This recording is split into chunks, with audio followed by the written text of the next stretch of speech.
You are now listening to Vibe Selection with Kyra, where you can get the real on today's hot topics. Well, welcome everybody, and thank you for tuning in to another episode of Vibe Selection. I am your host, Kyra, and today I have joining me award-winning and high-profile publicist, Tracy Lamourie, vibing out with me today. And today we will be discussing her start in public relations, with her start in activism, how she built her career from the ground up, and her help in exonerating Jimmy Dennis, who was on death row, and so very much more. Well, I want to thank you for joining me today, Miss Tracy. Thank you so much for having me. I'm excited to be here. Absolutely. Okay, so I know that you're from Canada originally, right? Yep, that's right. And stuck here. I shouldn't say stuck here, but I've been here over the border for the last year and a half without travel. Normally, I'm all over the place, including down in Cali. So I'm missing you guys. Oh, you're a bi-coastal girl. You got it. Usually. So tell me a little bit more about your upbringing in Canada. So, yeah, I was born in Ottawa, the nation's capital, where I lived till 10. And then I moved to Toronto, which is, you know, the real mover and shaker city. It's the biggest city in Canada, the most diverse city, one of the most diverse cities in the world, not just a little bit. It's huge strength. And one of the biggest things in my life growing up, and a huge advantage, I think, for everyone who lives in the city is its diversity. And it is so multicultural. Like, I know I've been everywhere where it's multicultural too, but I mean, Toronto is, I'm so proud to say, you go on a bus in Toronto, for example, and obviously there's a power structure everywhere and there needs to be, you know, correction and everything, but you go on a bus in Toronto and it's hard to say who's the minority, who's the majority. There's literally, if there's 20 people, there'll be like 4 black guys, 4 white guys, 4 Indian guys, 4 Chinese guys, you know, Arab guys, like literally just that's how I grew up. And if I go somewhere where it's not like that, I'm uncomfortable and find it really odd. Just yes. Really, so that's a huge part of, you know, just my upbringing. That's just the norm. And, you know, I get to grow up with all that, you know, food from everywhere in the world and thinking from everywhere in the world. And that's the mosaic I grew up in. You know, they say America's a melting pot. They say Canada's a mosaic, like a mosaic of all the different pieces together. Anyway, so that's my background. And I'm an international award-winning publicist now, but I never planned to be. And I was just in entry-level sales. And I was an activist with a little college radio show with my husband, Dave Parkinson, when we came upon the case of Jimmy Dennis that you referred to was factually innocent man who was on death row in Pennsylvania, and it was not a big case. People weren't talking about it. It was very not known. And, you know, in a little corner of the internet, in a place that he'd paid to be listed somehow. And we were searching for links about things, you know, that mattered, anti-racist things and, you know, things that we wanted to share, anti-poverty things. Back, we'd had a radio show a few years before that. The show is no more, but we still wanted to have a voice on the issues we cared about. So basically it was the early days of the internet. We were just looking for links, you know, places that we made a little webpage and we're just linking to other things of information of value. And somehow we found this where Jimmy Dennis was saying, hey, I need help. I'm not looking for a pen pal. I'm not looking for a girlfriend like these prisoners do. I'm literally innocent and this is the only way I know how to reach out. And my husband and I don't know what, you know, caused us to do something about it other than we thought originally, gee, how innocent can this guy be? And I guess because we'd recently had the radio show, so we were still in that sort of information gathering phase as well as activist phase, we actually wrote the letter to the guy on death row. And that was completely out of our, you know, previous experience. But we wrote the letter to Jimmy Dennis to say, you know, what is this? And he wrote back 18 pages, single-spaced on both sides, with all the legal documentation he had in the cell at the time, which was enough to raise anybody's eyebrow to realize, wait a minute, this is actually really disturbing. He didn't fit the description in height, weight, or skin color. He's a very light-skinned brown man. The description said dark skin, like very dark skin, like some of the actors that they named. And the height was completely off. The height was, you know, and you can look at the details, but there was enough information at the very beginning. We were like, wait a minute, just what they sent. What he sent from the information he had in his cell. From there, we started looking deeper and deeper into it and became involved. And all of a sudden, you know, there we were starting a media campaign, which led to all this stuff that we are now. So it's hard to tell that story in a short version, but that's kind of how we got to where we are now. And, you know, that's the introduction to the Jimmy Dennis and how he became important in our life, and how ultimately he was freed in 2017 after 19 years. And now, by the way, people should know he's a R&B artist in Philly, getting some major media attention. So he's got some great songs out that people can please go and look at, Jimmy Dennis music on Instagram and check all that out. So it's a pretty amazing story. Yeah, it's really sad seeing how, in the prison system in the United States, there's so many African-American men and women who have been railroaded. And for those who are not really familiar, the prison system started after slavery. So Absolutely. It is literally built for slavery, to enslave people. And the death penalty, to go further on that, absolutely. And this is no exaggeration. You're right. The prison industrial complex is literally enslaving people today, for sure, on a racial basis as well. And the death penalty, to go further, is directly correlated to lynching. Mm-hmm. It literally is. So do some studying with that if anyone wants to learn more about that, because it is a direct correlation to lynching. And that's what we support when we support the death penalty. So, yeah. And support for the death penalty stays a mile wide and an inch deep, because, of course, everybody, when you hear a horrible crime story, and obviously Jimmy Dennis was factually innocent, so we're not talking about Jimmy Dennis, but just the widest story about the death penalty. When you hear a horrible crime story, we all identify with the victim, obviously, and the victim's family. Mm-hmm. And so it's easy to emotionally react, and we don't see what they do under that guise, because most of the time they're doing, look at the case of Jimmy Dennis. They told that victim family, Shadell Williams, 17-year-old girl who got shot for a pair of gold earrings, that they had the right guy when there's supposed to be two perpetrators. And the whole story, was just wrong for 20 years. They told their family that they had her killer. Wow. And just while somebody went free. So that's the more victims, as well as the person that's being ignored, which is someone who's going through literally hell. Imagine wrongful conviction. Then imagine being on death row for 25 years, that dehumanization where you've literally been told, you are so, worthless that they're going to kill you. We could kill you. Nobody cares. Mm-hmm. And the abuse that you get through with an accusation like that of killing a 17-year-old girl. Can you imagine? And an honorable, ethical person who did not do that, who's a father and a brother himself, and, a son who, let me tell you, respects women more than I think any man I've ever met. I would say he was probably the first man when we visited him on death row that I heard back in 2003 say that use the word misogyny in a sentence. Absolute wrongly. Can you imagine what that does to the human soul? And, he always said, never, never give up. And so for anybody having a hard time getting through this or that, honestly, never, never give up, because just don't do it. You never know what's going to happen. Everyone thought, people, there's been other people. And like you said, this is not just Jimmy Dennis. This is endemic across America, with people of color being railroaded for certain. And I only know about the death penalty. Absolutely. Across the justice system as well, for all kinds of reasons, even when it comes to the death penalty. Absolutely. When it comes to the death penalty, and all the time. And so when you think about that, yeah, it's something that people need to pay attention to, because like Jimmy always said, I could be your brother, I could be your father, I could be, and he is a father, brother. And now we call him brother, and he calls us, now he's free, and says, how's my niece and nephew doing? And, so we're all family now, but it was a long, hard journey. And it's a lot like you brought up. A lot of people are still fighting that, and they don't have anybody to listen to them. So it's an endemic, giant issue. So I'm glad that you mentioned it today and that we're talking about it here too.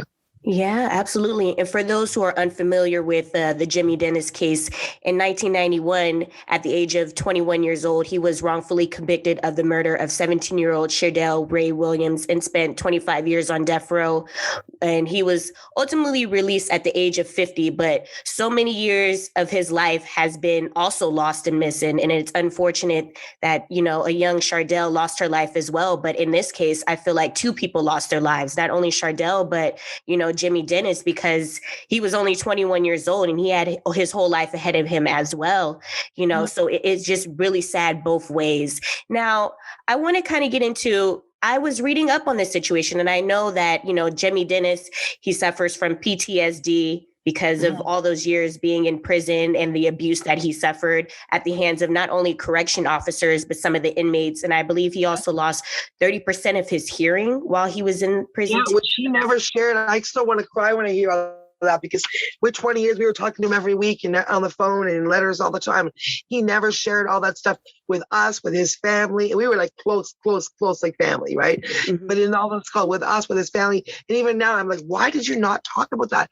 And he's like, number one, you could have, he says he felt like if he shared that with his supporters, some people it would have been too much for them. And that we would have wanted to help and we wouldn't have been able to not help. And that anything we would have tried to do would have made it worse. And that he wanted us to be focused on getting him home. But now I'm like, but man, you went through all that alone. You never talked about that. Yeah. And he's like, that was so different. That's something you guys couldn't even deal with. So yeah, I learned that in interviews and I'm still like, how did we not know all that? And you think, of course that was happening, but if we would ask him something, you would just make it like, somehow that it wasn't, not, you never say it wasn't a problem, but somehow we would just talk. And then when I think back, how did we not? But yeah, he didn't share those things because what would we have done with that information? We wouldn't have been able to just say, oh, okay, hope you're okay. We would have thought we had to do something or tried, and you can't. It's crazy, so I don't know. It's a nightmare. Sorry, I didn't mean to interrupt you, but yeah, that's the part that still, makes us go, wow, like that's what he was dealing with all that time, as well as everything else. And what a strong person you have to be to still have your shit together, essentially, no matter PTSD or not, still be the strong, ethical, thinking person you are today. Yeah, absolutely. And, I'm sure he feared retaliation from those correction officers if he would have brought that information to your attention. And like you said, what could you really do in these situations? Because you're dealing with the whole corrupt system. So, yeah, and we're not there. And there, at the end of the day, it's them and you. And yeah. Yeah. So you started off your PR career ultimately with this case. So what were some of the pitfalls and challenges you faced when helping fight for Jimmy Dennis's freedom? And I understand that the prosecutor actually on this case, Roger King, was known for railroading Black men and once had the highest record for obtaining death penalty convictions in Philadelphia, actually. And African Americans make up about 63% of the people on death row in Philadelphia, and 35% of individuals executed in the last 40 years were actually African American. Did this fact make it harder to seek justice in his case? Yeah, I mean, we had no, we were naive. And so when we first got involved, like I said, we had no understanding of the justice system. We had never dealt with that before other than just reading about Mumia and, and all that. Like, I mean, the debate, we didn't know about the intricacies and how honestly, girl, how evil it really is and how some of these people have no souls. I'm not even kidding. Like, it sounds like rhetoric, but we would have thought that, oh, well, oh boy, look, a mistake. They've got an innocent guy on death row. Let's make sure they all know about it. And somebody, you know what I mean? And they're going to fix it. Well, turns out, like you said, this Roger King is well known for, for this kind of stuff. And so were the two police that were involved that Jimmy names in podcasts, but can't remember their names offhand right now, but the two police and the DEA that they're hugely corrupt. And not just in Jimmy's case, in other cases, including one of another man on death row and other men who weren't on death row. So yeah. And plus Roger King, he used to have pictures apparently in his office of the men, including Jimmy Dennis, an innocent man, and at least one other innocent man that we know of at the time, that he had convicted, that he had sent to death row. And he had a picture of them in his office with a big X through them. Wow. You have to be a soulless person to do stuff like that. Right? Like, how do you, it's unbelievable. Like, and no, they're not rushing to, make things right. Even now, he's still fighting for compensation, not that. Mm-hmm. And I can tell you, people always say, oh, you can never pay them back for that. And you can't. And I can tell you can't, because I've been there with him. And not there. I was not in the cell, but I watched him every single year, as the daughters went from 6 years old and 9 years old, or however they were, when he sent me their first picture, that we had for the years and years, until they're literally 20 and something with kids of their own. And every year he's like praying for the truth to come out this year and that year. And we were all 20. I know it because we met him in 1998 when my husband Dave and I were 28 and Jimmy was 27. And he got out when my husband and I were 47 and Jimmy was 46. Mm-hmm. So I know those years. You know what I mean? I wasn't in jail with him, but I mean, like, when I think about, we met him that year, I remember him writing at the end of every letter, he would always pray, praying for the truth, whatever year it was, right? Mm-hmm. So at the end of 98, for every letter in 98, praying for the truth 98. And then we have a bunch of letters, praying for the truth 99, and then praying for the truth 2000. Get where I'm going. And then it was praying for the truth 2001. 2, 3, 4, 5, 6, 7. Oh my God. How is it 2009? We've been doing this for 10 years. Still there. 11, 12, 13. 2013, the judge finally agreed with us and says, yep, he's on all probability innocent. This is a big case of corruption. And yet he's still there another 3.5 years. It's like we're living in I don't even understand it. You know, people are like, how is it happening? I'm like, I don't know. Apparently that's American justice. And finally the doors open in 2017. And he comes out, and by then, you know, it took me, like, you know, what in some ways, that was definitely our first campaign, but we never thought of it that way. We were just still young activists doing, you know, sales and whatever work we were doing for other companies at the time, and we were getting major media attention for Jimmy as advocates, but that we never thought about making any of that work a career.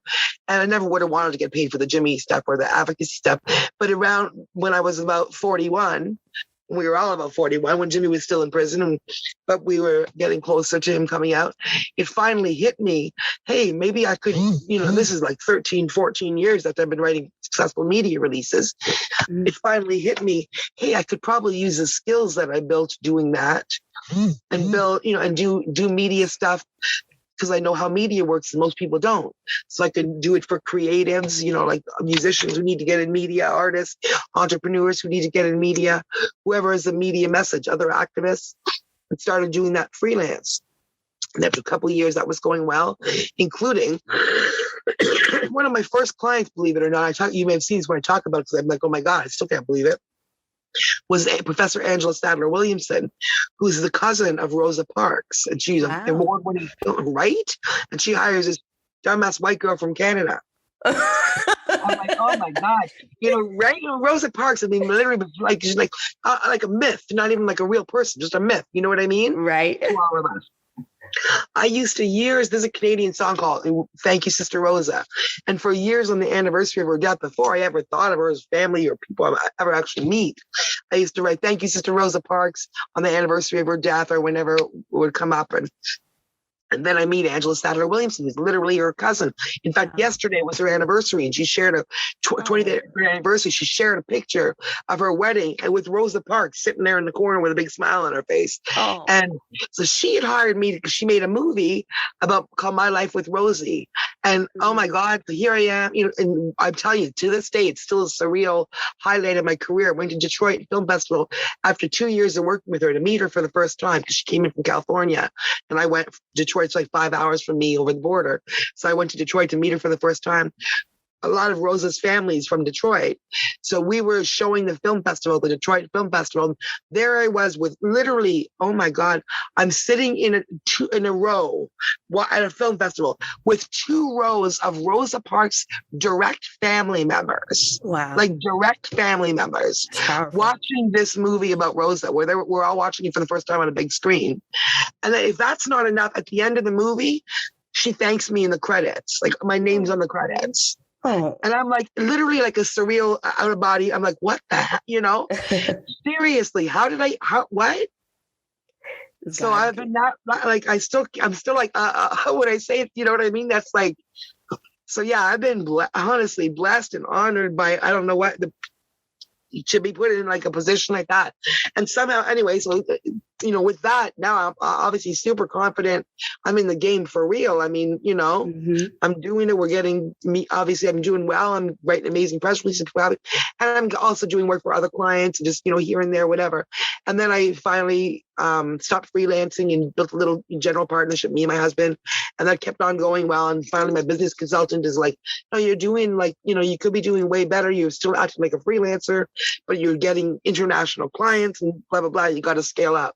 So we incorporated in COVID. So now we're Inc.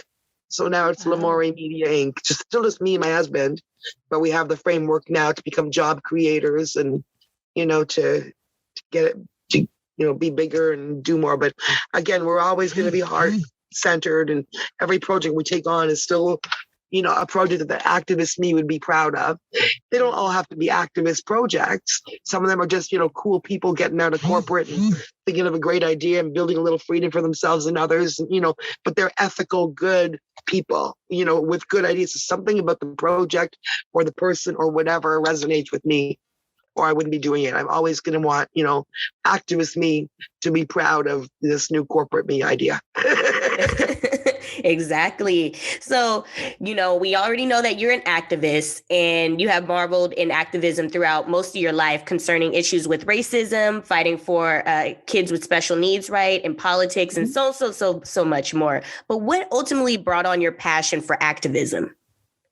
You know what? Somebody asked me this the other day, and really, honestly, two things. I'll start by saying, I always remember, I think as a kids, we all have that impulse. It's not fair. We use that not just about ourselves, but we recognize as kids when things aren't fair, right? Mm-hmm. And as a kid, I always remember thinking that racism thing, anyway, that to me, it's not like a big, oh, you're so great to fight racism. No, it's just stupid. It never made sense. I don't like stupidity. I don't like people who are stupid and unfair. Mm-hmm. And racism and inequality of women and all that stuff, it's just not, obviously, it's just not fair. It's not right. Clearly, people need to treat each other better, obviously. Right. Yeah. I always felt that as a kid, right?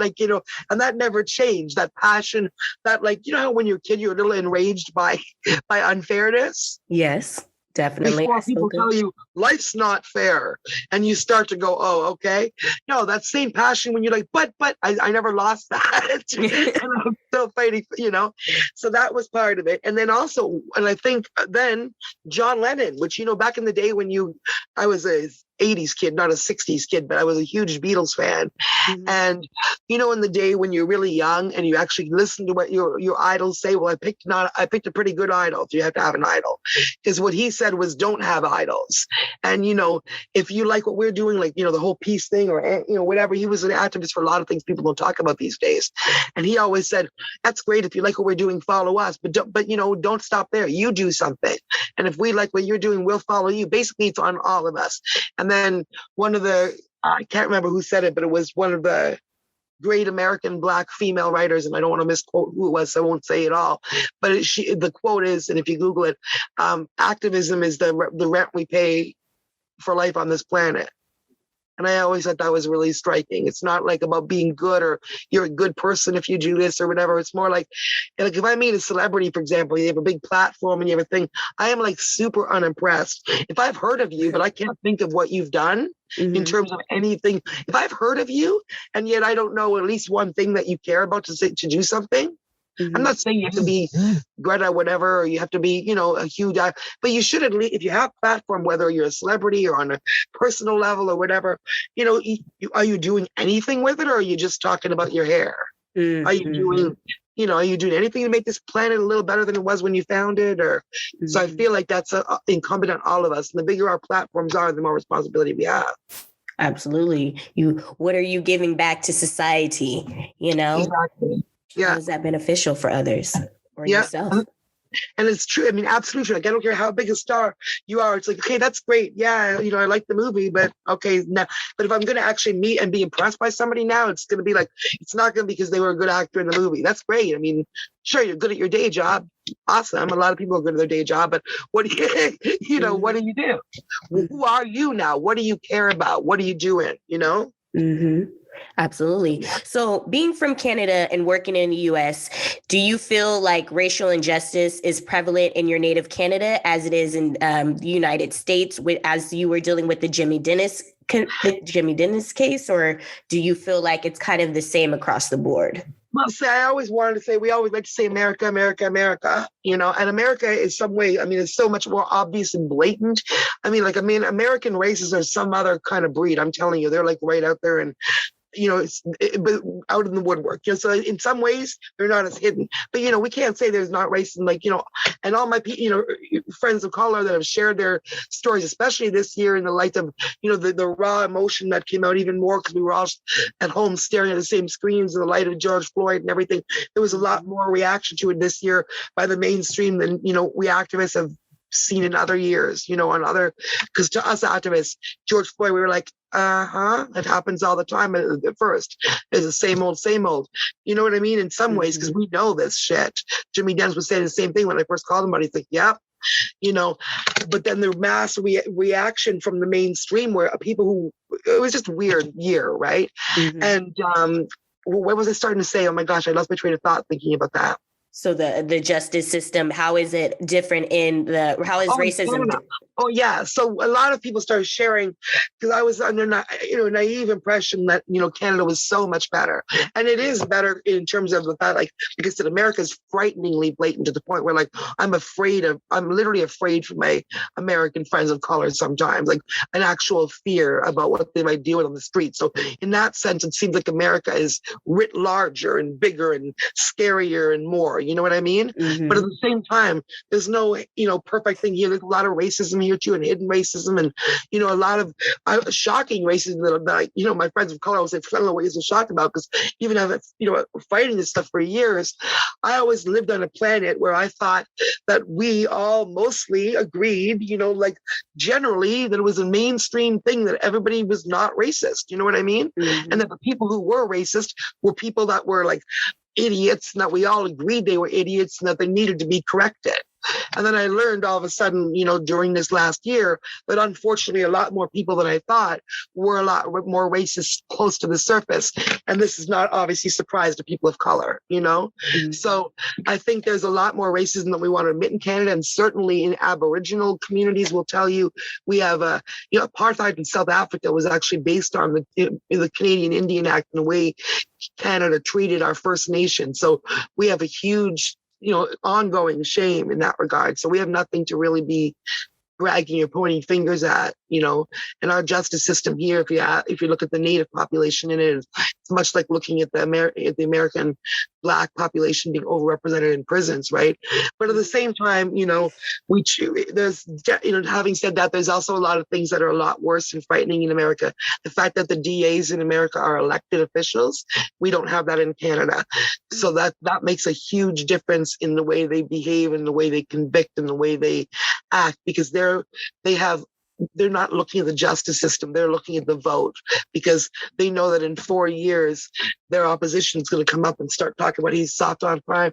In fact, Jimmy Dennis was just telling me today, an hour ago, oh my goodness, people, if you're interested in this topic, look at what's going on in Philadelphia right now, because there's a race going on, and I don't have the name. I'm in Canada, so I'm not up on the exact name, but there's a race going on right now for DA between a guy who's gotten in, he's been in there for a year. And when you hear a prisoner of justice person like me praising a DA, fall down on your ass, because it's never happened.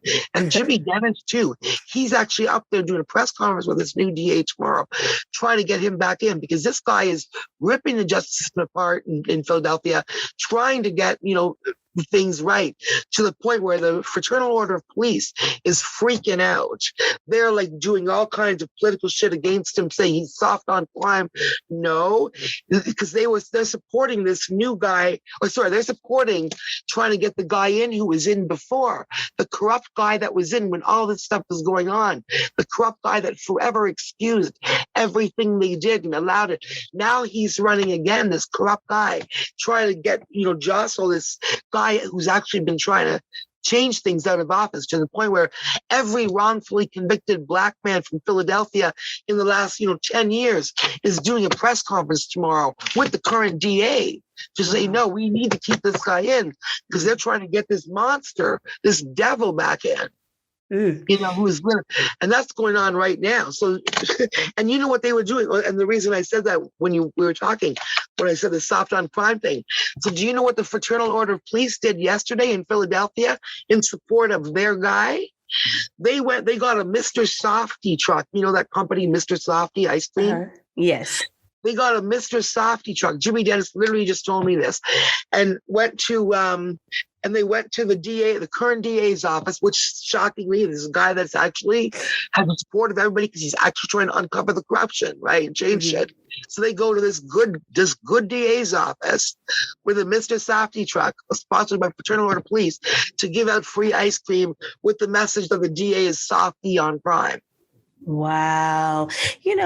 And that just proves that we have a lot more to deal with in this country, especially when it comes to racism, but how our system is just so corrupt and how we really need to change that. And, the Black Lives Matter movement and seeing all the videos that we've been seeing in the last year or so with issues with Breonna Taylor and the issues with George Floyd. Thankfully, he was able to get a conviction in his murder case. But there's so many people that are in the situation that George Floyd was in that never was able to seek justice. Exactly. And hear what you're saying now about this situation where you're talking about where you see in the media how a lot of police come up there and they say, oh, we do right. And this is the reason why we used our gun. And this is why we use excessive force in situations. And then this is prevalent. Here you have a guy who's trying to do good and uncover the corruption and trying to make things good. And then you have someone trying to... Exactly. Good point. And they're just, they want to stop that, get the other guy in. And I mean, if you go and look, you'll freak out. In fact, was it on the cover of Newsweek or was it a different... I don't remember exactly, but the guy, Sean...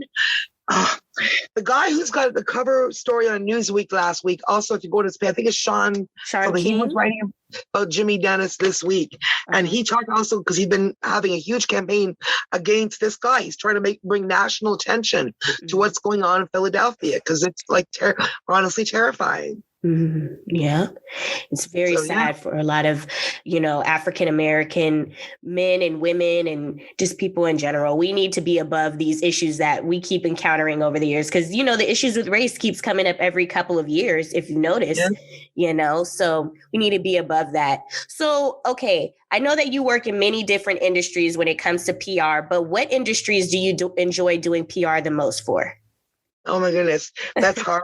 Because it's funny, I used to like politics, but now I don't do almost anything. And I shouldn't say never, but I don't do anything in politics anymore. Because I like, like I said about an ethical individual, I like somebody where the message isn't going to change with the wind, where it's one person or creative that has so I love the creatives. That the creative is so fun, obviously, because entertainment is fun and splashy and, it's the obvious fun. Right. Mm-hmm. But also, I don't know, I really love working with a passionate expert in something too, like either an entrepreneur or an author or something where like a nonfiction author or an entrepreneur where they have an expert, they're an expert in whatever, because it's fun and strategically fun, to find all these opportunities to help, I hate the term build their brand or leadership, but to literally find little spots to get them in media. I love it. 2 a.m, I get a client in Good Housekeeping magazine, because I get a good spot from the reporter and, I'm sitting there like literally bouncing on air for like 6 hours waiting for my client to wake up, so I can tell them, guess what? So that's always, it's really fun to help build, like a 26-year-old client I had who'd never had any media, and I got her in Good Housekeeping magazine, the print issue, in an article about I'm Not My Mental Illness, because she wanted to share a story of bipolar and how she became a life coach. And so literally for the last year, we've, built her career on that. She was in that, and now everybody's interested in talking to her. So she's had a million interviews and articles since then. And that's just, now she's navigating the whole world that way. So in terms of media attention and differentiating herself from her competitors and building a client base and actually writing jobs and been featured in a book. And so, it's just fun. That's the kind of thing I love, is just sort of helping people have a voice. That's what it comes down to for me is, and I like working with, on celebrity projects and everything too. But for me, the real fun, the real pleasure part is, I love the travel, but the real fun in terms of, like, I'm a strategy girl, and I like racking up little successes and big successes, and, that's all just fun. Mm-hmm. So that's why I'll never retire. I'll always do something. No matter how much money I make at this, I might limit the projects, but I'll always be doing some of them, Yeah. Why would you, with all this excitement going on in your life? Right. And what am I going to do? Just stay home, watch someone else do it? Exactly. And I love how you translated your activism into doing PR work, and how it was kind of unconventional, but it just seemed to marry so well together with the two worlds of like using your voice and just just in a different way, you know? Right. And you'd never think, like, it's funny because I say, if you were advising someone on how to build a career on PR, you wouldn't advise them to take on like a controversial issue on the death penalty like that, you know, and build their brand on that and then come back. But it's funny because it's funny, like I realized the other day, I've literally twice built an international brand twice over like for myself over two different things. Because if you'd Googled me 10 years ago, you would have found all this death penalty stuff and all that, you know, globally. And then there was a few years, it wasn't like I didn't message all the people that knew me from that and go to this. I had to start from scratch using those skills, but I never said, hey, look at this press release I wrote. You know what I mean? It was like a gap in between. And like, I started from scratch, just started building it again, building. And then all of a sudden I built now. I'm pretty proud of myself because now it just shows anybody can do it. Because again, I didn't go to school for this. I just had the passion for the death penalty work, right? And then now I'm just going to show you what I can do. I'm going to make this work. I'm not going to work for somebody else. I'm going to do it, you know, by not being a corporate idiot. I'm not going to change my values. I'm still going to be an activist. I'm not, you know, I'm going to have a bigger advocate, call it an advocate now. I have a bigger scale. I don't have to wave a placard in the street anymore because different voices listen to me now and I have more influence. And you know what? Now I notice that because I go on these hard business podcasts and when they, you know, they don't have any intention about talking about anything like this. They're these hard numbers guys. They love me because of my, you know, media, blah, blah, blah. And then they ask me that question, well, how'd you get into PR? I'm like, okay. Now you're going to have comments on the death penalty and justice because there's no way to not tell that story. It's such a powerful story too, you know? And I'm happy to tell it. Thank you. I'd rather spend time on that. Like Jimmy and I joke, I'll call him and be like, we just had another episode of the Jimmy Dennis Business Hour because I'll go on these, you know, hard podcasts and then we end up talking about that story. You know, because it is a business story too, because I also learned how to, like I said, from that perspective, take my passion in that and, you know, turn it into a business. So that was the last important part. It took me 13 years. Yeah. So you were doing freelancing and then you created Lamourie Public Relations.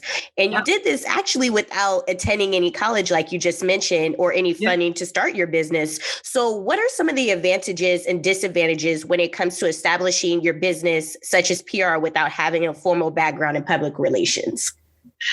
Sorry, I missed the last part of what you said. So what are the advantages and disadvantages of not, you know, attending school when you're trying to start a public relations company? I would say, I don't know. I'm sure they teach you lots of good stuff in school and I want to hire someone who's been there and they can fill in my gaps or whatever.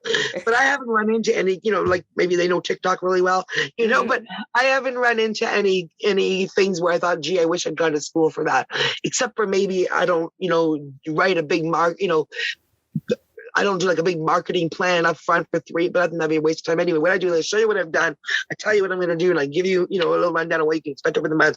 And then people hire me, you know, I don't, I don't know. I think when people come out of school, but they have all the education, but they don't have any of the contacts, which is half a PR, you know, so, and they don't, you know, so they're really back in the first day where I was when I thought, hey, let me write a press release. And I learned it on Google. They've got, you know, whatever they can find online, and they mostly want to come and they say, hey, can I come and intern? And, you know, to date, I haven't. Now if I intern, I don't want an intern. I would pay somebody always. I don't believe in interns. So, you know, so I've never said yes to those intern, you know, questions. But now, like what I said at the beginning, now we're at the point where we can start to look at the framework of being job creators. I never have problems getting new contracts, but I'm just limited in how much I can do.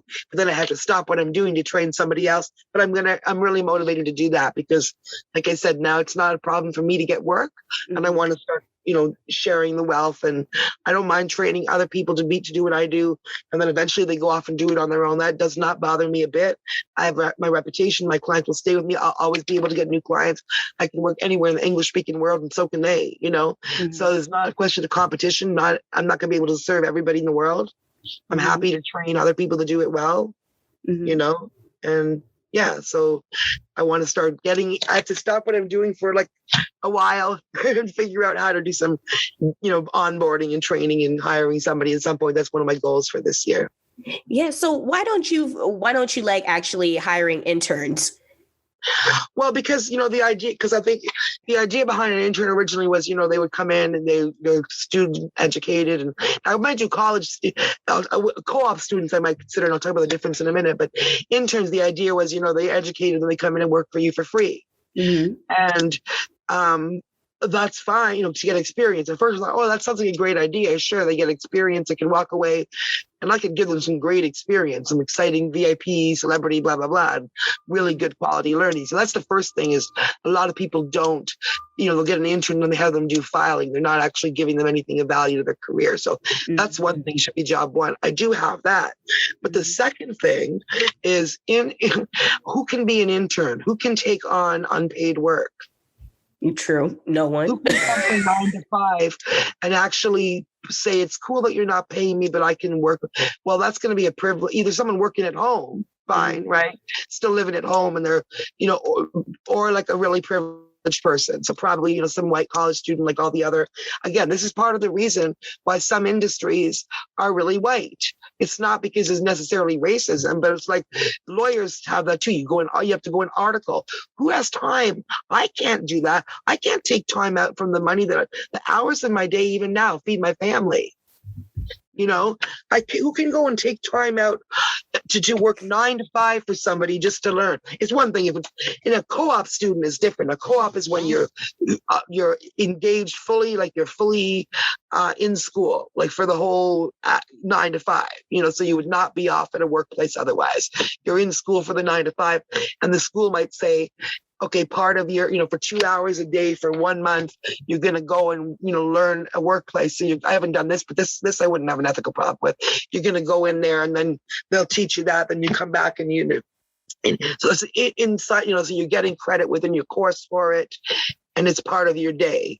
Mm-hmm. It's not like you have to take time that would otherwise be paid time. Because otherwise, that's what happens is you get only privileged people who can afford, whose mommy and daddy pay for their apartments or, people who can afford that luxury of other time when most people have to graduate and go to school like I did, right? Yeah. And then you're also in debt from going to college. You got to pay back those student loans. So you definitely can't afford to work for free.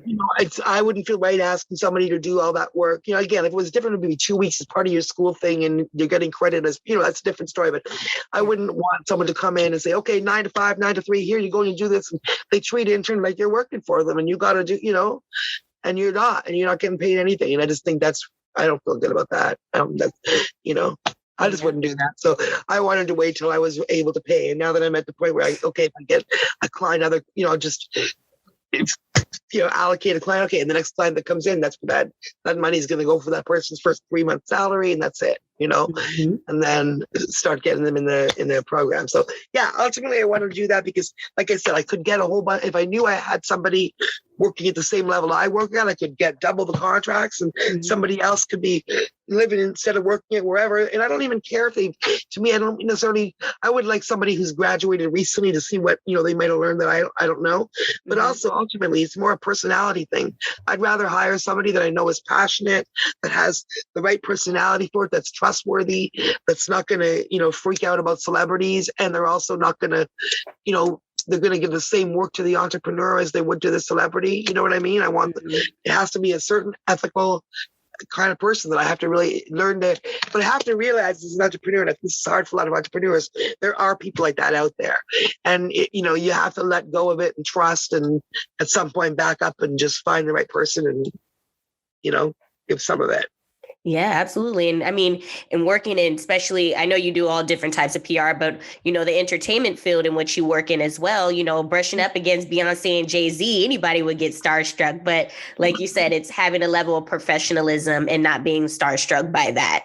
And because if you want to have relationships with people like that, then the best way to do it is not to be stupid about it, right? Like that. Well, they don't want that. They just have to go in the room and do they be level-headed and treat everybody like everybody else when you're doing business. Absolutely.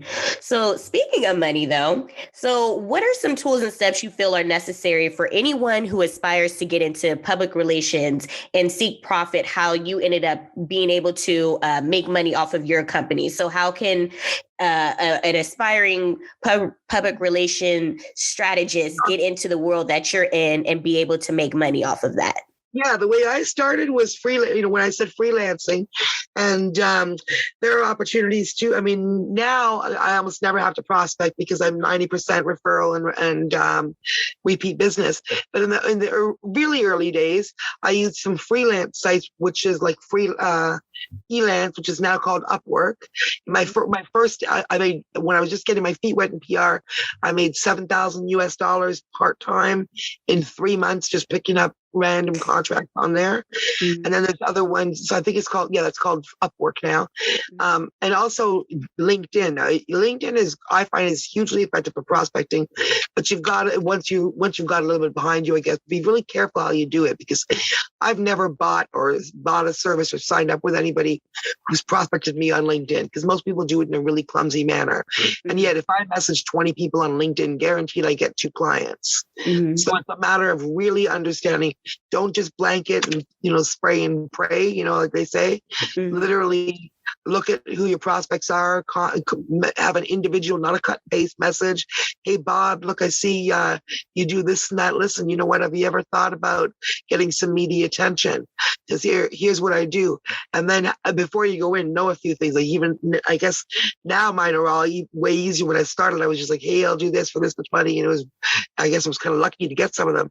But looking back now I already know the game. I've built a relationship with whatever. So do your research, because there are places where you can write an article and get it submitted, and if you do a couple, commonly, like regularly in the entrepreneur world, in whatever world it is. So if you're going to be targeting the entrepreneur world, do a couple of articles in one of these many blogs, many places that take articles. So you've got a couple published versions of your work. Say, hey, look, I can get stuff like this published about you here. I can write an article about you here. Start that way and start building up a body of work if you don't already have one.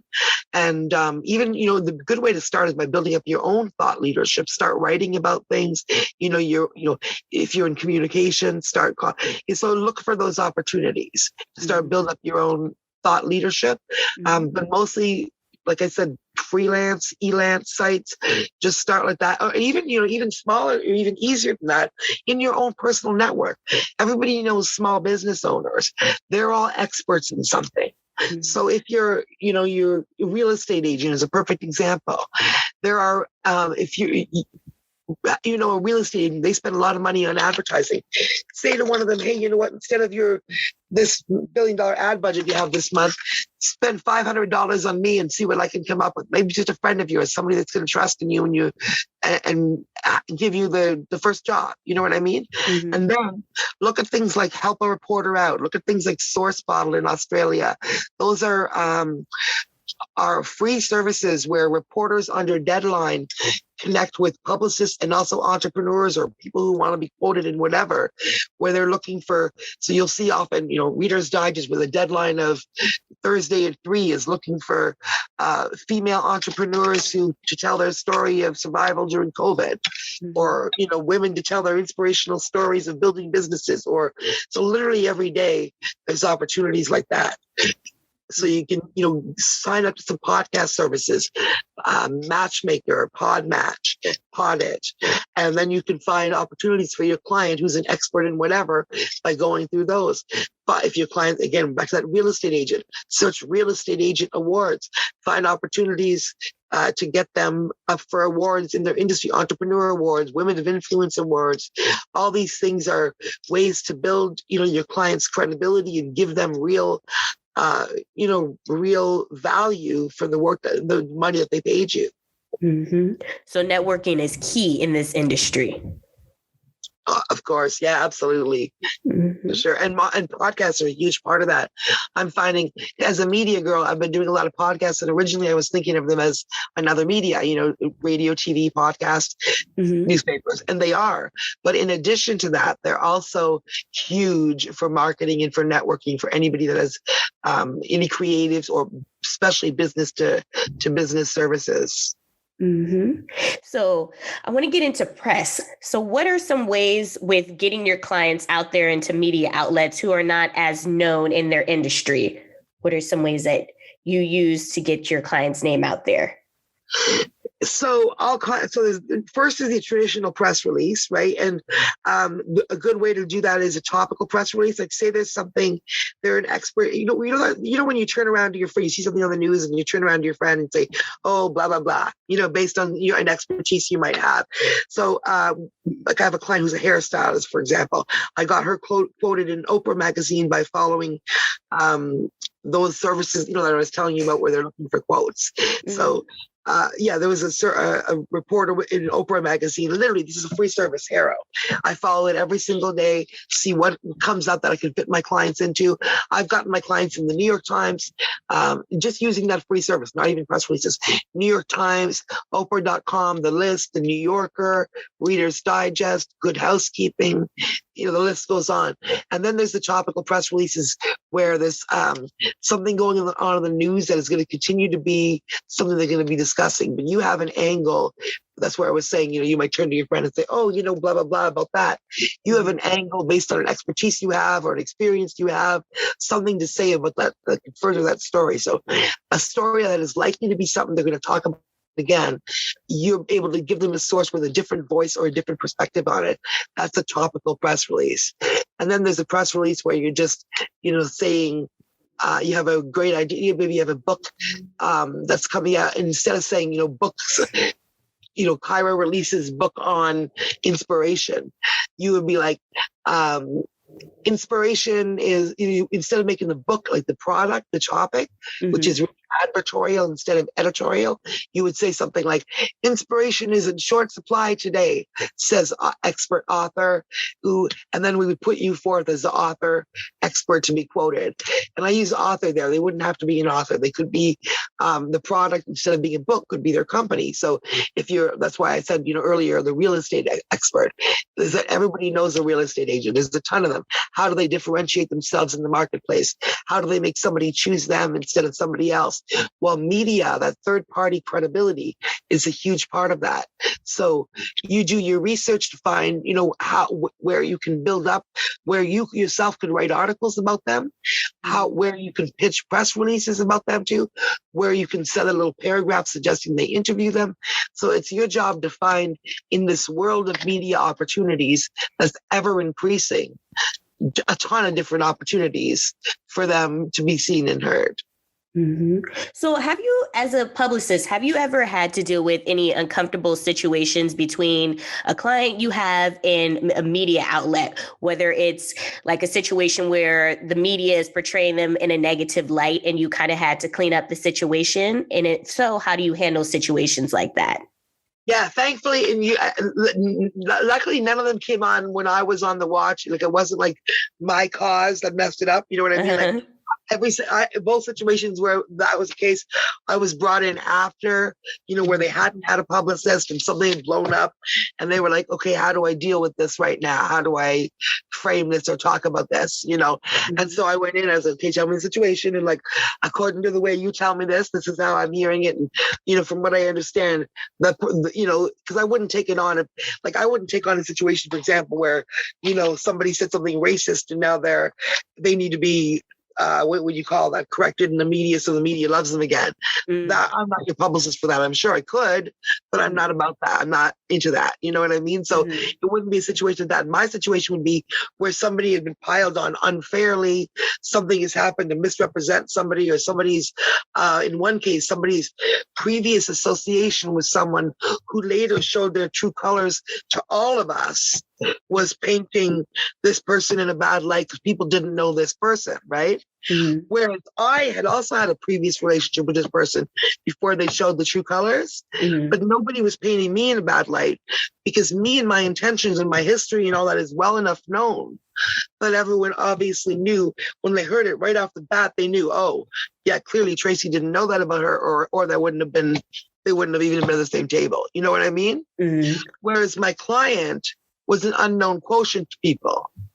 And she's just, an older lady, whatever. And nobody had that, didn't know who she was. So it seemed, well, maybe she's like that other person. until I was able to go in and be like, okay, no. And I actually was incensed about it because I knew this client really well. And she was crying and like suicidal about this misconception and like really deeply hurt. They'd said other things about her that were hurtful, but she didn't even care. She was just hurtful about this. She was actually upset that someone would misthink her this way. You know what I mean? And I was like, man, I hear you, because I personally had been associated with this person, so I knew that we did not know this other person had been like, someone to be not associated with. You know what I'm saying? She'd come out with something 2 years later that we were all like, what the hell did she say? I pretty much would have canceled her for, you know what I mean? And then and so when I'm saying this, my client, I was like, okay, what's basically happening here is I see what's happening. You're getting sprayed with the well-deserved dirt that person's getting. If I was in your position, I would probably also be getting sprayed with that, because like you, I had a previous relationship with them not knowing about that, business relationship. But nobody, see what I'm saying? Nobody even crossed their eyes, questioned me, nothing, because my reputation is well known in stone for stuff, right?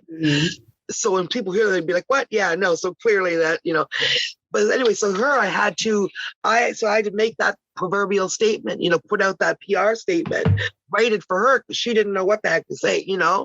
So I had to frame it and write it. She literally was lost, like crying, like just ready to leave the industry, and like her family thinking that they're going to get a brick through the door, like ridiculous, right? Yeah. And I'm like, deep breath, I'm going to write. And so I don't even remember, I wrote a 1-paragraph statement saying the absolute truth. Right, and just phrasing it like but it was like in defense of her, saying this is blah blah, and putting it like her phrase. She had pretty much made her own simple like sentence or two, and it's quoted her, and then I couched it in what I was saying about her, and after that it literally stopped. And I think if another publicist had said that, it might have been different. I don't think. I think. You know what I mean? That's where that thing of the activist and the publicist thing was very powerful, because I think my word as a publicist there wouldn't have meant anything to the activist group that were throwing rocks at her. It was my activist cred that had cred there. You know what I'm saying? Yeah. And then you hold your moral ethic code to a high standard, a high regard. And that's why you're so well respected in the industry that you're in. Because people knew, like, I would not have, if it had been true to this person, and like had been anything like that they were saying, that the accusation was, that I would never have. They know I would never have put a statement out about her. I would have returned, I would return the money to a client and say, I'm sorry, I don't represent you anymore, before I would defend things against my own ethics. Period. Your own moral code. So, absolutely. Yeah. You have to. It's my name. Yep, you have to, especially in that industry. So I want to get on to some very interesting fact about you. So in CelebStoner Magazine, you were named one of 500 women who should be recognized for their achievements in cannabis and featured in Canndora's celebration of women in cannabis. So what made you want to get into the world of greenery aside from activism? Well, I've always been a fan of the green, I will admit. Even way before legalization in Canada. So Canada's been legal coast to coast since 2018, but I've been in the industry doing messaging. It's been medically legal since, I'm not exactly sure, since the early 2000s. And I've been in the industry doing messaging for the legal medical industry, the patients, primarily. I used to say for years, I was saying for cannabis, basically being a conduit between media and the cannabis consumer, ensuring proper messaging, really, incredible messaging about cannabis consumers, cannabis medical patients, cannabis users, and the whole cannabis world, the legacy market, which what they call the illegal, the black market, which they call it now that we have a legal market. We call it the legacy market, because words matter, right? So there is no black market, and there's no illegal. The way we look at the illegal market, I mean, I don't know what the players now or whatever. I'm sure there's people like whatever, smugglers or whatever. But I'm talking about, what they originally called the black market, which was the illegal players, the growers, the activists the advocates who got us to a legal marketplace and that are now not necessarily in the legal marketplace. And especially there's another issue where racism needs to be discussed. And also, and also just, I don't even know if it's just racism, but equality as well, because there's a disturbing lack of equality in cannabis boardrooms when you talk about the legal marketplace. And considering, women and, like in Canada, for example, they said 97% of the legal cannabis boardrooms, actually this was an American statistic, in legal cannabis markets and also in Canada, 97% are white and male, which is stunning. It's not stunning for boardrooms. You think, yeah, same old. But when you consider this is a brand new industry that we're creating, and that unlike tech, which was created by, who knows, a bunch of white guys, I guess, right? Yes. But cannabis is like, this is number one, let's address the women, number one, right? Because it's a healing. Women is, in the cannabis industry in Canada, for example, we like some of the biggest players for the last decade. And I'm not talking about the corporate people, but I'm talking about the people from the ground up, the people who serve the patients, people who advocated, people who fought for the rights, people who educated to get us here, all those people, a lot of those were women. So they're not in the boardrooms, though. It's people that came from, doctors, lawyers, candlestick makers, taking over and shutting those women out. And then, and then people of color is another whole issue. There's a bunch of different organizations here in Canada and stateside doing important work, talking about the presence and also on different levels, some about the presence of encouraging and others talking about actual reparations going from, all these money-making cannabis businesses. There's still people in jail. There are still, or also what about funding, Black-owned businesses in the cannabis space? So there's all kinds of conversations going on because, traditionally too, a lot of people were saying, and I'm not speaking for the Black community here, I'm just repeating what I've heard some activists in that space talk about cannabis. And it was obviously Black people in Canada and America had enough trouble with the police, you know what I mean, without putting a big target on their back in illegal days saying, come and arrest me, I'm talking about illegal weed, So a lot of times people who had the privilege to be able to be brave enough to get up in front of police smoking joints and all that shit at 420, which we all went to and all that. When I think about, when you look at it now, a lot of the, not the 420s, but a lot of the, even in Canada, a lot of the big gatherings of a bunch of cannabis activists and stuff were like disturbingly white now that I look at it and didn't look like Toronto. Because remember at the beginning of this conversation, we talked about what Toronto looks like. Very diverse. Right. And one day I noticed when I was looking at a cannabis event, everybody in cannabis is welcoming and cool and nobody was racist as far as I know, right? I shouldn't say nobody's always a racist and, there's always some, right? But you know what I mean? Absolutely. Generally, people were like, like a positive, hey, come sit down, everybody smoke a joint community. Nobody was thinking about race or whatever. It was all appeared to be very open anyway. But when all of a sudden I looked at this picture of one of the big well-known gatherings one day, I went like, and this is in the middle of Toronto. I was like, wait a minute. It was an illegal gathering, but a very big, kind of like when High Times would have things. They weren't like legal, but they were pretty much accepted, like Seattle Hemp Fest in the day, those kind of things, right? And so a bunch of people, there's like 100 people sitting around, not like the 420. This is a more ticketed event where within the community, you'd have to be on the groups to know about the event. You know what I'm saying? So a little bit more. And I noticed in all the pictures, we took pictures of all our friends, we're all hugging, whatever. I'm like, wait a minute. Looking at them later, I'm like, hold on. You guys, that is like the whitest group of people I ever saw. You were like, wait a minute, what? I'm like, no, seriously, look. I know it sounds weird, right? But like, I'm a person, if I go to like a restaurant in some weird small town and they're all white, I notice that because, like I said, I remember actually thinking when I was 50, because that was the norm for me, right? I remember going to the first time I went in small town Ontario when I was 15, like small town Canada, where it's like just, way up north, whatever, right? I remember literally being 15, going into the school. My parents brought me to school there one year. Oh my God, it was a nightmare. Anyway, we'll talk about that. I went to Toronto every weekend. But anyway, I remember walking into the school, Kyra, no lie, I literally said, like I wasn't joking, everybody was white. There was like 2 Chinese girls, right? And later I found out there was literally one black guy in the school. Like, I'm not kidding, okay? But on the first day I walk in, and like the whole, like, I just saw these white people. And at first it didn't even hit me that, like, what the problem was for a second. I just knew that there's all the people aren't here. You know what I mean? Yeah. Like, I honestly took a second for it to actually process. Like, they brought me when I was 15. It took me, a few minutes to process what the problem was, right? But I was like, literally saw the whole, like, everybody was white. Like I said, later on, there was like 2 Chinese girls and then 1 black guy in the whole school. So I guess I was seeing the whole entire school, right? Yeah. When I first saw it, like, the first thought wasn't, hey, they're all white. My first thought was literally like, where's the rest of the school? Like, I didn't even realize, I was even processing it racially for a second. You know what I mean? Yeah. Like, my brain was literally like, this is what's going on. And then I literally said out loud, where's the rest of the school? And people are like, I didn't say like, where's the black kids? I was like, where's the rest of the school? Like, I was literally confused. People were like, what do you mean? And I was like, the student, like, where are all the students? Where are the school? And they're like, this is the school. Like, it's 400 students. I was like, wow. Oh, I'm thinking in my head, oh my God, okay. All right, God.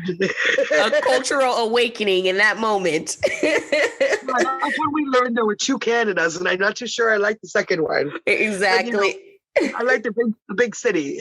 Exactly. Where all the people at? I'm trying to go to where the people are. I remember the famous in the States. I remember when I went to New York City once. Oh my gosh, there was a t-shirt. I loved New York. This is 20 years ago. And I was in like, wherever in a corner t-shirt shop, whatever. And I was back with a t-shirt on it that said New York City. This ain't Kansas. And I started laughing. And the guy's like, what's so funny? I'm like, because I'm scared of fucking Kansas. Yeah, me too. I don't go over there at all. Not scary. New York is like people and sane people, and Kansas. I don't know what I'm not picking on Kansas, guys. I've never been there. I'm just saying, middle America. Yeah. I don't know. I'm not. You know what I'm saying? Not much there. No, I completely understand. It's the middle, like you said, the middle of America. Nowhere. Not much is really there. Not as developed as it is in LA or Canada. Yeah. Yeah, exactly. So, yeah. So, okay. Now, do the strategies you use when doing PR depend on the type of industry that you're dealing with when it comes to your clients? My outright strategy, specific strategies, not so much the industry as, like if they have an event, like industry in terms of entertainment, obviously it's going to be, around an event or a launch or something. And whereas with, expert or an entrepreneur or an expert or an author, I'm less about, when the book is out and more about just building up them as an expert, less about the product. I always say, so the difference between advertorial and editorial is, I'm not so much into if they're going to sell their product. They will as a direct result of my work. But my job is to think about the media attention, the strategically placing them, to get them out there. So my job is the visibility portion, right? Basically. So it's not a matter of waiting for when their book is going to come out or whatever. I want to build their strategic, I want to build their credibility basically so that when they open their mouth, no matter what they're selling, whether it's that book or their job or their company or whatever they do that day, they have that credibility and that gravitas behind them. So I'm basically just building their authority. So it's in that sense, it's the same across every industry except for entertainment, where entertainment is more, experience based and more building them as a celebrity and enticing them, as an enticing, figure. Now, I know that you do. I know that you say that you hold your moral code to a high regard, but was there ever a situation with dealing with the client where there was a challenge that you were not really able to handle that required more than just PR, like a messy situation where you were just like, I can't do this? Yeah, there was one that they were not already a client, but a friend who'd been a past client in the political world. He was, called me up about a friend of his that had got herself mixed up in what was becoming a media, a media mess, basically. And it was because she was essentially she was a whistleblower of a bad actor in the media, but everybody was, circling around her, against her. And things were looking anyway, and they were pulling up all the anyway, they were making things look really bad for her. And so her friend was like, hey, can you come in and like help her navigate this basically? And so I came in, and then I was like, yeah, this is really, it's more than communications, you know, it's really fixer stuff. So while it's not that I thought it was too much. I thought that, you know, I didn't want the full responsibility alone for it. I thought I'm, you know, going to also bring in somebody else. So I brought in another person, an associate of mine, who she normally hires me as PR for communication to get her media attention. But she has a lot, I wouldn't say more because I've done it, but I just don't love it as much. She's got like a real head for that down and dirty political kind of what they do when they get nasty side, right? So it's not that we were going to do that, but we needed to know, I needed to hear what she thought could happen, because, you know, if we did this, what would happen there? So yeah, in that case, I brought an associate in basically, and we both that had, you know, different skills than me, that normally hires me for stuff, but that we kind of dealt with it together. I see. So I remember I was listening to a podcast that you were on, and you were mentioning how not everybody needs a publicist right off the bat. So when do you feel like it's necessary for someone to come in contact with a PR representative to help them to establish themselves within media? Well, I would say it's never a bad time. Like people, in terms of, you know, you can't always afford it off the bat. So if you know, there are ways to prepare yourself and things you should do, like, you know, so that you're prepared for that media attention, or that even that you can reach out and get some media attention potentially by yourself without having a publicist. If you understand the difference between the advertorial and the editorial, and you understand what we mean when we say pitch and all that kind of stuff. But what we say, when should you? When should you? Yeah, so definitely. So I would say, you know, to me, there's no bad time for an entrepreneur, because if you're opening up a business, you have your website, and you're taking people's money for what you do, then you are already an expert. So by that same confidence and that same token that you're taking people's money for what you do, you're ready for the media. You're ready to talk about it in media and start building your thought leadership in little ways and big ways. And like I said, that 26-year-old who just started her business as a life coach with nothing to differentiate her from other life coaches except her personal experience, but nothing on her page, nothing. So, and then literally the first out of the gate was zero media attention and no buildup. She hired me the next day. I got her in Good Housekeeping, national print magazine, when that went to print.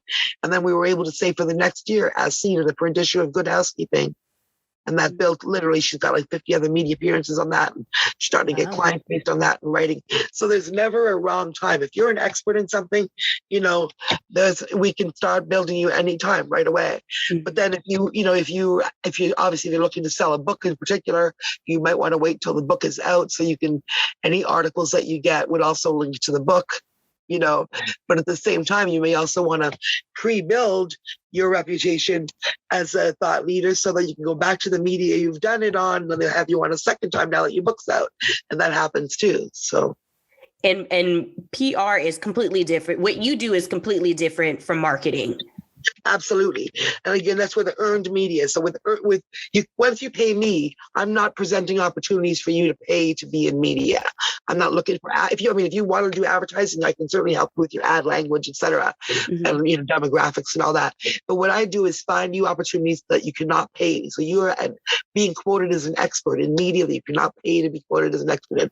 I'm finding, you know, I'm getting you profiles and articles that nobody can pay to be in. You're literally, I have to convince the editor you're an interesting article, you're an interesting, you know, inspiring person. And I do that based on the relationships I have, and also based on, you know, I'm the writer, and I know, but when I hear someone's story before I take them on, I pretty much have an idea in my head about what I can do with them. I know I can get this article and those 3 interviews, and, you know, so right when I take them on, I already can tell them pretty much how it's going to start. And then from there, we're pitching, and we don't know what's going to happen, and, you know, who's going to respond and such. I see. So with you being bi-coastal and working in Canada and Los Angeles, where it's the land of publicists pretty much, do you feel that it's harder to kind of stand out for your work as a publicist, or was there ever any challenges with that? I find it's hilarious. I don't know. I've been like, people refer me all the time. And like, even before I'd ever been to LA, my first trip to LA was in 2018. Wow. 2017. 2017. But I've been doing this for years before, and I'd had clients, and I had probably more clients in California than I did in Ontario at one point. And I'm sure. It's funny, right? And what? It's not rare to get a call and it just says Beverly Hills. I'm like, okay, I guess I have a moment. Hello, So it's funny. I don't know how it goes exactly. Land of the Publicist. I used to laugh. Here I am, in the basement in Hamilton, Ontario, and they're firing Hollywood publicists and hiring me. And one of my clients said to me after she fired a Hollywood publicist, literally to hire me, she said, she said she thinks she's already done everything she can for me, and I just want to see what you can do. And then she said, after working with me a couple of months, she's like, wow, and I guess maybe this is partly because I invented it myself. I didn't learn how to be a publicist. I didn't go to school for it. She said, you do everything my publicist did for me and way more than I've ever seen any other publicist do. Wow. So, because to me, I don't know what the limits are, where it's supposed to stop. What I do for my clients, to me, it's everything to do with their public image, how they're perceived by media and people, and anything that can get them out there in front of more people, and anything that would be impressive in their bio is in my bailiwick. Mm-hmm. Yeah, that's great that you're able to form those connections to be able to help, to build the image of the client that you're working with, because I think that's in a land where we deal with social media, oftentimes, the new thing is the influencer on Instagram becoming like the new it person and then branding themselves and the PR that they do there. So yeah. People start to not really understand what the difference is with PR and promotions and, even marketing. They don't really understand. But no, the big thing with PR and me is getting media attention, getting you that earned media. So you literally become an authority because of your expertise. And it's not advertising. That's the big thing to remember. It's not something that anybody could buy. Yes, you guys heard that now. It's a complete different. It's not marketing. It's not advertisement. Yeah. You heard it first from Tracy herself. So what is a day in a life like for you as a publicist? How does your day start off? So here in the time of COVID, it's mostly all here at home in Toronto or in Hamilton near Toronto in my basement. But I start off by literally in bed. I open up my messages. I'm responding. I have clients from all over the world, I have a high profile actress in Ghana. She's a media mogul there. She has a couple of TV shows, and her morning is like my 4 a.m. is her 9 a.m. Mm-hmm. So I get up at 9 a.m. and I'm talking to her about whatever's going on in her day. So I have clients all over the world. I'm dealing with everybody. Whatever time they sent me a message, I'm dealing with the incoming messages. Usually first thing I'm responding to media that's answering my pitches where I've suggested they interview my clients. And so I'm booking those and sending them back and forth, and booking that and setting those up in the first part of the day, doing the appropriate social medias for everybody, communicating with clients, just dealing with any urgencies in communications. All that takes a good few hours. So this is where I know I need an assistant who could manage all that for me, so that it takes a good few hours just to get into that part of my day. And then I'm writing press releases, which is like a media release, or writing an article. And that I could be doing research. Like yesterday, I was researching. One of my clients has released an amazing short film, Grace, which is going to be in major film festivals, and it's got already some really, really good attention. So I was researching all kinds of reviewers. It's only been out 2 days. It's not out to the public yet. It's just available for reviewers. So I've been researching what reviewers across North America and across England review short films. And then sending, so sometimes it's like admin stuff like that, sitting there researching those and sending it out to them. In other cases, I'll be on I do a lot of podcasts. Today I'm doing 3 today. I have another one in LA at 5, which is funny because the one at 5 o'clock is one I would never have pitched myself to, Kyra. It's about health and fitness. And I know a lot of things, and it's in LA, girl. I know a lot of things, but I am not a girl that would be pitched on a health and fitness LA podcast. I pitched my client, Kimmy Verma, who's a hugely accomplished, she's like a winner of LA Couture, dress, whatever, awards. And she's been in a whole bunch of Bollywood movies, and she's a whole bunch of stuff. She also speaks on health and fitness. So I pitched her and they loved her, and they said, yep, we want to interview your client for sure. And then the host, who's an ex-NFL cheerleader and actress, for some reason went and looked at my profile And then she said, oh, I want to interview you about your inspirational story. And I'm laughing because I'm like 5'1", definitely overweight. You know, I'm not a Hollywood looking girl when it comes to health and fitness. And I'm joking to my daughter. I'm like, I'm going to tell them everything I know about health and fitness. What I eat on a daily, all of the things. It'll be a whole new life. But yeah, no, we're going to talk about I'm sure it'll be about mindset and stuff. She said it's about like not giving up and that. So it makes sense. But I'm just joking going, I'm going to be in a Hollywood model show about health and fitness. People, and then I'll just let people look at me and go, what? Yeah, I can do anything.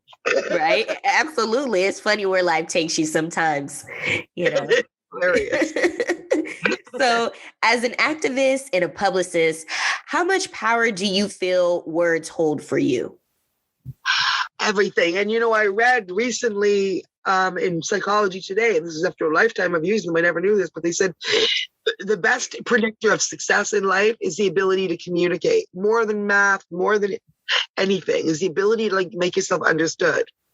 Mm-hmm. And I thought, and that explains it, because I've always been successful in everything I do. You know, that would be key, I guess, because I'm really good at that. Absolutely. Communication is key. And what is the part of that? Yeah. And what is the most fulfilling part about being an activist and publicist for you, knowing that your words hold a lot of power in them? The most what part? The most fulfilling part about being an activist. Yes. Yeah. Just that simple fact that, you know, that knowledge that I'm blessed that I figured that out at a young age, that, you know, if we speak up, because I didn't, you know, I didn't know people. I didn't have media family. I didn't, you know, have any way to access this stuff, but I was able to learn really young that if you know, raise your voice loud enough and people will listen. Like even when I was 15 and then when I was in my 20s and had no legal experience, nothing, how are we on CNN, MSNBC, Court TV, CNN, all this stuff talking about Jimmy Dennis and injustice in America? We were just, you know, like seriously, who were we to even be doing that? We had no, you know, legal experience. We had no, you know, justice experience. We had no PR experience. We're just, you know, people from Canada. But again, we went out there. We were passionate about it. We were right. Mm-hmm. We were on the side of right and justice, and we just didn't stop. And we eventually got heard, you know? Mm-hmm. And so I learned that young, and that's a powerful thing to learn in everything. Like so whether that was naivety, you know, or brilliance or bravery or stupidity, I don't know, but like, thank God for all of it, right? Because like, and everyone should be like that, full steam ahead. Like we're not. There's another quote too that someone made, that we weren't put here to live small or to make other people feel comfortable by, you know, shrinking. There's no reason to do that. You don't have to. I mean, you're not being arrogant. You're, you know, like my friend. I always quote her, my friend and client Anne-Marie Fisher. She said, "Confidence has a smile and arrogance has a smirk." So there's nothing wrong with being confident. Confident actually makes other people feel confident and feel inspired. You know, it's arrogance and there's a big difference between the two. Mm-hmm. And staying humble at the end of the day as well. Yeah. If someone says you're awesome, you know, thanks and everything, but you are too. You really are. And believe it when you say that. Don't be like, oh yeah, you too. No, like someone says, because people say to me all the time, oh, you're awesome because I'm in media or because of Jimmy or whatever the thing. And I'm always like, no, not even because of Jimmy am I awesome. But that's an epic, awesome story for sure. And you look back and it's hard not to say. But no, what I always say too is it's the same reason people don't start businesses. Why don't people do epic things like that? Not because they're not as kind as me or as good as me or as smart as me. No, it's because most people don't know that they can. Like, honestly, they just don't have, they don't feel empowered. It really comes down to that. And I say that a lot. If you hear it in my podcast, you'll hear me say, like, whenever people are like, oh, I want to applaud you for everything you've done, and it feels uncomfortable, because I'm like, no, like, honestly, it's great. You know, like, I get that it's a good thing. It's hard not to, you know, I'm proud of it.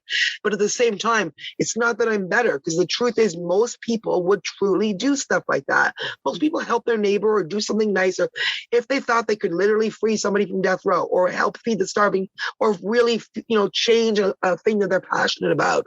They would, but they don't feel empowered. So and everyone says you can't. So they stay home and they watch Netflix instead. Mm-hmm. They do. We got to get our confidence up, everybody, especially in the it is. Yeah. Yeah, especially in the time with the pandemic where there's been a lot of job loss and people are going to have to start from scratch and find other ways of building, maybe a career that they've been thinking about for the past 10, 15 years. And then now's the perfect time for people to get out there and do it. Exactly. Yeah, do it. And honestly, believe in yourself. Because I know that sounds like, oh yeah, people say that, but I didn't learn that from a stage. I literally assumed I thought of things and did them and it happened. And everyone doesn't have that crazy death row pass story where you learn that, but whatever, it doesn't have to be. It could be a passion you have, a skill, a hobby you have, whatever it is. We are under the impression that we have to hate our 9 to 5 and that there's other things that we love that we do outside of that. But literally, truly, there's no reason you cannot and should not, and you should honestly be making money from stuff you love, because you'll be good at that. You won't hate your life, you won't hate your job, and you'll contribute a lot to it too. Absolutely. Yes. Everybody go out there and get your passion started. Don't worry about the money. The money will come. Just, do something that is fulfilling for you in your life like you're doing now, Tracy. And that's beautiful. So over the years, you've received so many accolades. You received the first place Platinum Award for Hamilton Spectator Reader's Choice for PR in 2018, Diamond in 2019, the Universal Women's Network 2020 of Women Inspiration winner for the Women in Media Award, a Marketing Award and the Magnetic Entrepreneur and Author Awards in Toronto, and a few other awards over the years as well. How does it feel to achieve these accolades for all of your hard work that you've been doing over the past couple of years? It's always awesome, but it also made me think recently with Women of Inspiration. I've been talking about this too, that Women of Inspiration, shout out to them because they've been doing so much work to get women of all industries recognized, as opposed to there's some really well known, like in Canada, there's a Women of Influence, which I've been nominated for a few times, but it's by the banks. And if you look at it, 80% of the women that are in it are in finance and middle management and banking, and they don't seem to really go out. Women of Inspiration has really looked at women across industries, from women who are wearing the work boots and in men hard hat men industries, to women in banking, to women in media, to all over. But what it made me realize is when talking with her about that and why she does that, is that, yes, so many women I'd love to get recognized, and it is important that we women get recognized. The first thing I did too is nominate a bunch of other women, and I see how thrilled they were to be recognized and what a difference it made. And it has made, even in my high profile, that accolade made a difference in my getting other speaking engagements, in my getting or whatever. So it really matters that we see women, and that we see entrepreneurs, we see everybody, but we're talking about women here specifically, right? Mm-hmm. It really matters that we see and recognize each other's work, and that we give out each other accolades and all this, and that the world notice it. Because like my client said about the work when I got her media attention, she said, "You've made investors take me more seriously." And so by that same thing, we have to recognize the work, because a lot of us, we feel we just keep on doing the work, and women especially are afraid of bragging. They're afraid of, putting themselves out there, or of seeming like they're arrogant. So we're not socialized to put ourselves up there and to be applauded. But it's important that our work be recognized, because that's where the recognition comes. That's where the big bucks come. That's where the financing comes from. That's when we get taken seriously by the big players. Mm-hmm. Absolutely. And, women have been through a lot for centuries, whereas a lot of it was the idea that women had to be in the kitchen or, be behind the scenes. So there wasn't a lot of opportunity for women to be able to go out there and seek jobs that they really like doing, or be up there in corporate and stuff like that. And now we're seeing that things have kind of changed over time, but there's still a little bit of that divide when it comes to, business, entrepreneurship, and politics and stuff like that. But, hopefully over time, it will be an equilibrium when it comes to that, women being as recognized in men within these different types of fields. So. And it starts with us too. It starts with having, because I personally, on a personal level, I've never felt, left out of the table or and that's partly because I just don't do, I just like don't see that, and I refuse to see it. And I just sit down at the table and I'm there.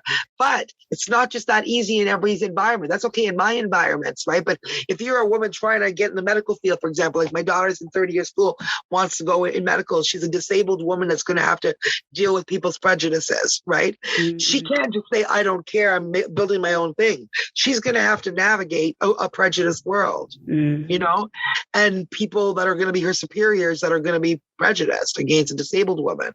Just the way. So it's not always as easy as just like barrel ahead. Or my client maybe even realized too, she, white lady client getting financing the other day, she said like almost she felt embarrassed to talk about female issues because she said, I feel like in my life it hasn't really stopped me until, she said, she went for that financing. And once she was all of a sudden in the big business world that we don't normally access, of those big money guys that drop $1 million, all of a sudden she realized it was like the 1950s. And I was like, wow, you're kidding. She goes, no, it's like they were talking over me. They were talking to my junior partner, like in a bad movie. When I was the founder, literally as soon as it came to those kind of dollars. And I was like, wow, that's a disturbing thing to hear. But then we see the numbers about the cannabis boardrooms, 97% white male. We still have a lot to deal with. Yep, still dealing with misogyny hundreds of years later. So you also have an upcoming book called Get Rep. Can you tell me a little bit about the book and when it should be hitting shelves? Yeah, I'm hoping for early summer. The Propriety Publishing, and they literally asked me to write the book on PR after we made Louina Bayer, who owns that company, her business book a bestseller. And so yeah, it's basically the same audience as I've been doing with all these podcasts to entrepreneurs and executives. It's a business-based book, but anybody could learn from it. It's about getting your message out there to the media, like you said at the beginning. What you might be able to do on your own. Like, do you need a publicist? When might you need a publicist? What can you do on your own if you are doing things on your own? What are some tips? What are some things to avoid? What are some things to know? And also some tips at the end to another good question you asked, which is how can someone become a publicist?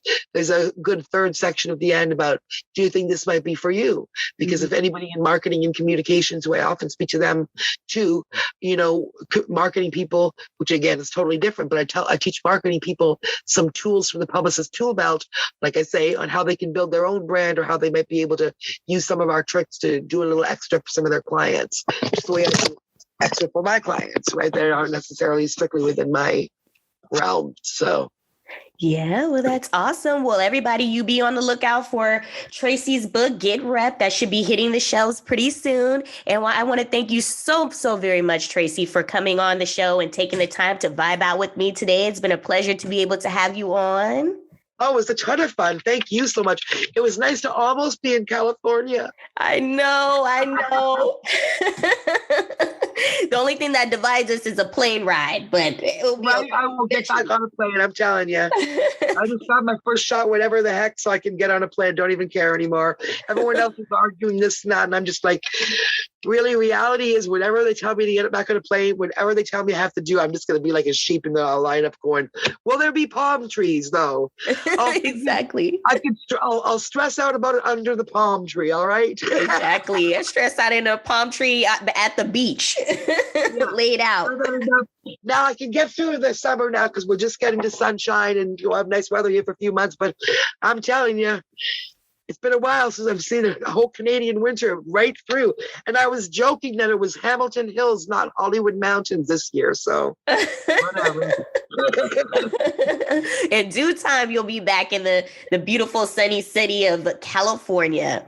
Yeah, there you go. And we'll go out for a coffee or something. Yes, absolutely. Anytime. So for everyone else, I want to thank you so much for joining me to another episode of Vibe Selection. I am your host, Kyra, and you can follow me on Instagram at I am Kyra Mahoney. If you like to support the Vibe Selection podcast, you can do so at www.patreon.com/vibeselection. Or if you like to get any Vibe Selection merchandise, you can do so at www.teespring.com/vibeselection. Once again, I'm your host, Kyra, and come vibe out with me for next week's episode. You guys stay safe, stay healthy. I'll see you all next week. Bye. Thank you for joining Vibe Selection with Kyra. Come vibe out with us again next time and hear the latest on today's hot topics. Find us on Instagram at I am Kyra Mahoney or donate at www.patreon.com/vibeselection.